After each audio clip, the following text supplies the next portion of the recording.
which are three-dimensional miniature models of animals and people in their habitats. He describes himself as building time machines, as dioramas are intended to build a replica of a specific ecosystem and to do it with such precision that they become time capsules for that environment.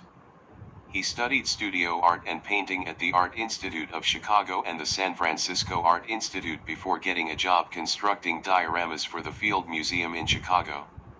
He has transported museum goers back to places such as southern China in 5500 BC and East Africa in 1896 through his dioramas. He steeps himself in research to provide verisimilitude in his dioramas, by looking at satellite imagery, videos, books, and journal articles.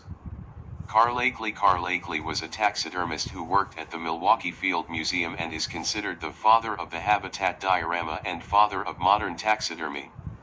He is known for creating the Akeley method, which involved creating a custom artificial environment, including rocks, soil, trees, sky, and whatever else was seen in the field for a group of animals. He went on to work at the Field Museum in Chicago and the American Museum of Natural History in New York City, and his exhibits influenced science and art institutions worldwide. He was an ardent conservationist and believed that if museum goers could immerse themselves in the natural world, they would be more likely to protect it. He traveled to far-flung locations to collect specimens and know their subjects and surroundings intimately. He collected 4 striped hyenas in 1896 and his collection was used to build a diorama in 2015. Theodore Roosevelt was the 26th President of the United States, serving from 1901 to 1909. He was a hunter and an ardent conservationist who believed that if people could immerse themselves in the natural world, they would be more likely to protect it. He was a friend of Carl Akeley, the father of the habitat diorama and father of modern taxidermy, and together they influenced science and art institutions worldwide. His sons Theodore Jr. and Kermit collected the specimens for the giant panda exhibit at the Field Museum, which was unveiled in 1931. He also established the U.S. Forest Service, the National Park Service, and signed the 1906 American Antiquities Act, which created the first national monuments, such as the Grand Canyon, to protect natural areas for public use and enjoyment. Theodore Jr. and Kermit were 2 of President Theodore Roosevelt's sons. They collected the specimens for the giant panda exhibit at the Field Museum, which was unveiled in 1931.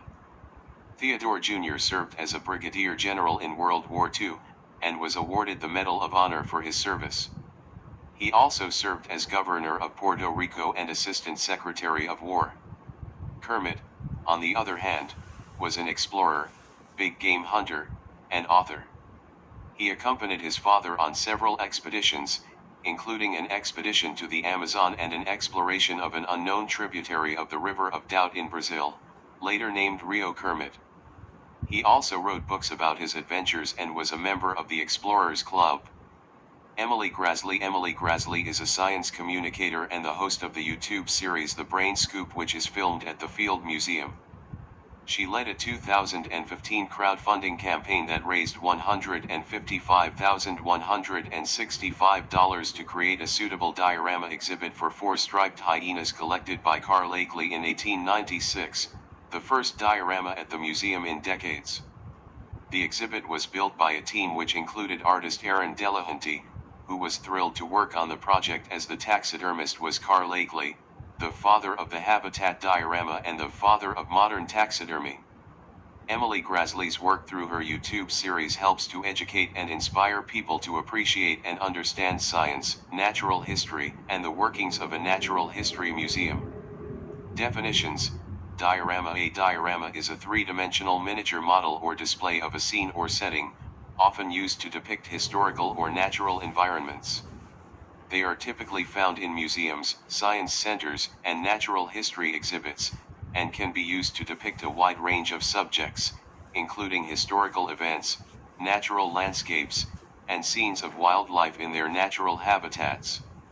Dioramas often include detailed replicas of plants, animals, and other elements of the environment, and are often lit and arranged to create the illusion of depth and movement. They are often used as a tool for education and storytelling, allowing visitors to experience a scene or environment in a lifelike and immersive way. Akeley method. A method Carl Akeley used when doing taxidermies, which consisted of getting the skeleton, adding a layer of clay, and then adding the skin that came from the animal. Pobla Español. Pobla Español is an open-air museum located in Barcelona, Spain. It was built for the 1929 World Fair and features replicas of traditional buildings from different regions of Spain.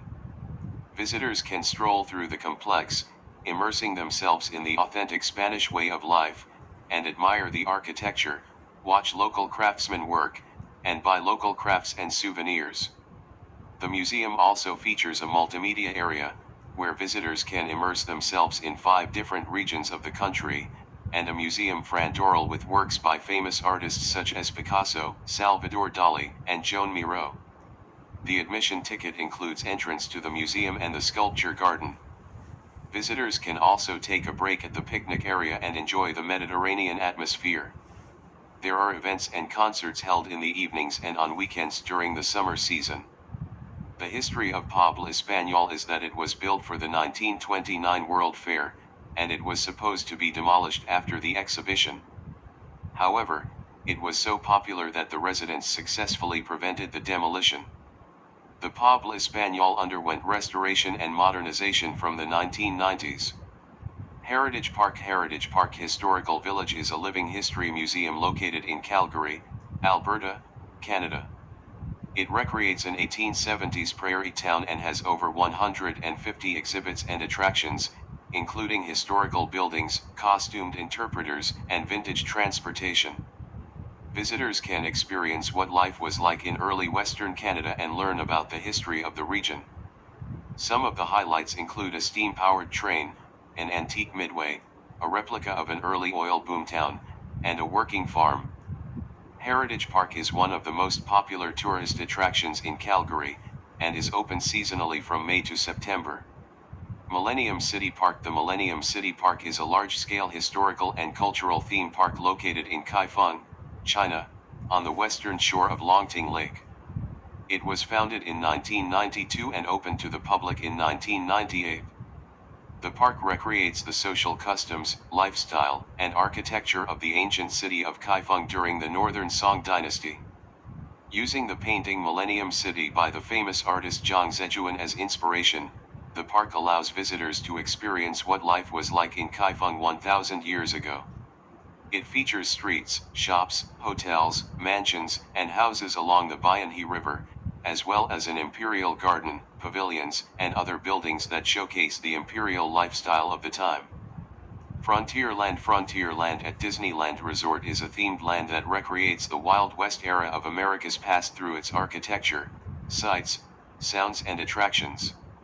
The land is designed to take guests on a journey through the history of America's western expansion, from the bustling riverfronts of the Mississippi and Missouri rivers of the late 1700s to the raucous and dusty desert southwest of the 1880s.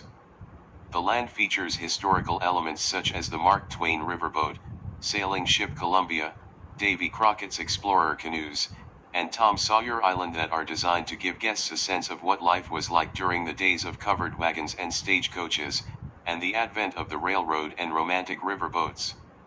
Furthermore, Disneyland Resort has incorporated more cultural influences into Frontierland, such as Mexican culture, to give guests a more authentic and diverse experience of the past. Overall, Frontierland at Disneyland Resort is an immersive and educational experience that allows guests to learn about the history of America's western expansion in an interactive and fun way.